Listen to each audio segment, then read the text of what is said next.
Alright, so here I am checking out the County Christian, which is a rustic county.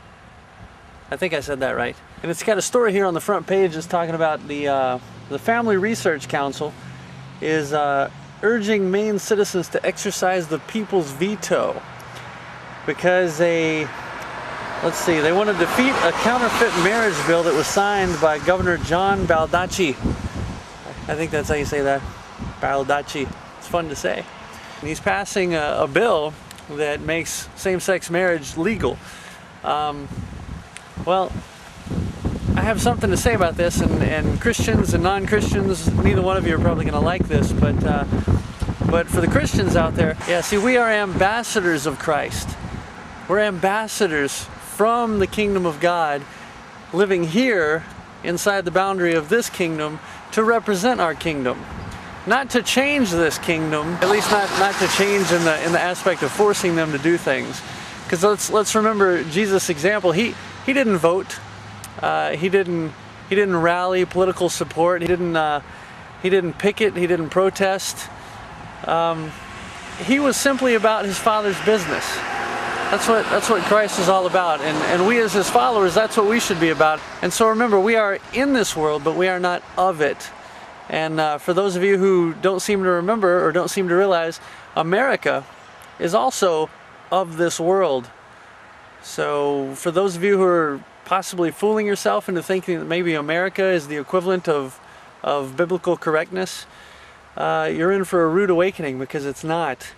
And so since we're just in this world and not of it, we shouldn't be surprised if America wants to start passing laws and stuff that go completely against God's will. Because in the end times, the Bible talks about that good will be called bad and bad will be called good. And that's certainly what's happening. You can't legislate morality. It doesn't happen outside of God. But on the other hand, let's look at the same-sex marriage people and their agenda. First of all, marriage is a God thing. Okay, in the beginning, God created man, and from his side, he formed woman and put them together in the garden and said, "You're married, husband, wife." If you're outside of the context of God, marriage doesn't make sense. It's pointless. There's no reason for it.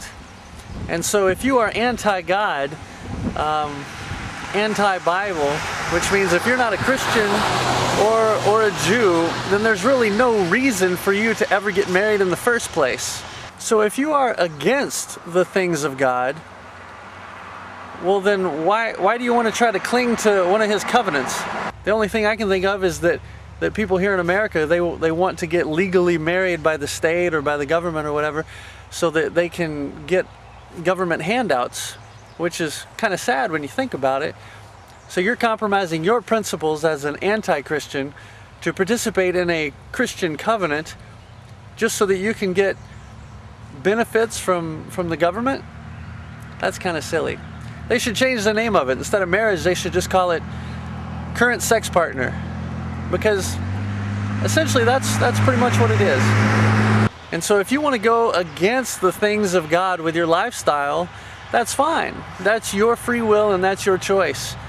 But it doesn't match up with God's will. It actually opposes God's will, because he didn't create you that way, and that's not his will for you to be that way. But it is your free choice. It is your free will, and so you can do that if you want, but it's only temporary. See, temporarily now in this life, you can exert your will against God's will and get away with it, but only for a short while, because there is a time that's coming for every one of us. We all have a judgment day. Once we leave this life as we know it, we go to judgment day, and we have to answer for everything that we have said and done. If you want to participate in something that God created like marriage, then do yourself a favor and go to God first and get right with him, and then marriage will eventually happen, and you don't have to worry about that. And you certainly don't have to get permission from the state or from the government that you live in.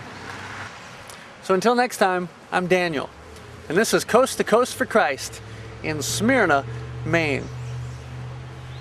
Yeah.